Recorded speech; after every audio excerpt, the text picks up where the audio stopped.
అనేక అవమానాలను అధిగమించి వందే భారత్ రైళ్లను అద్భుతంగా నడుపుతున్నామని కేంద్ర మంత్రి కిషన్ రెడ్డి అన్నారు. రైల్వే ప్రాజెక్టులు, అభివృద్ధి పనులను కేంద్ర మంత్రి కిషన్ రెడ్డి పరిశీలించారు. ప్రధాని మోదీ నేతృత్వంలో దేశవ్యాప్తంగా రైల్వే వ్యవస్థ ఎంతో అభివృద్ధి చెందాయని అన్నారు. ప్రజలు మరింత మెరుగైన సౌకర్యాలు, వసతులు కల్పించడంపైనే మోదీ ఆలోచనలు, ఆచరణ అనేది అందరూ తెలుసుకోవాలని సూచించారు.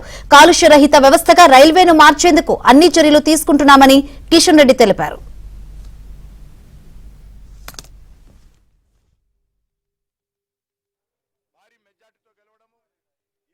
రైల్వే అన్ని రంగాలలో కూడా అభివృద్ధి చెందింది.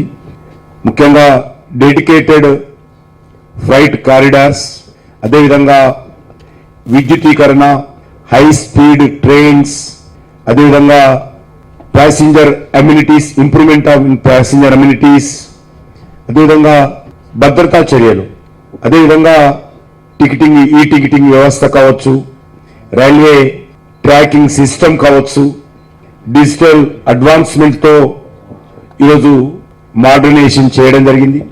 మనకు తెలుసు, ప్రపంచంలో ఇండియన్ రైల్వే 4th ప్లేస్ లో ఉన్నాం. మనం మొదటి స్థానంలో అమెరికా, 2వ స్థానంలో చైనా, 3వ స్థానంలో రష్యా, 4th ప్లేస్ లో రైల్వే నెట్వర్క్ లో ఇండియా మనం 4th ప్లేస్ లో ఉన్నాం.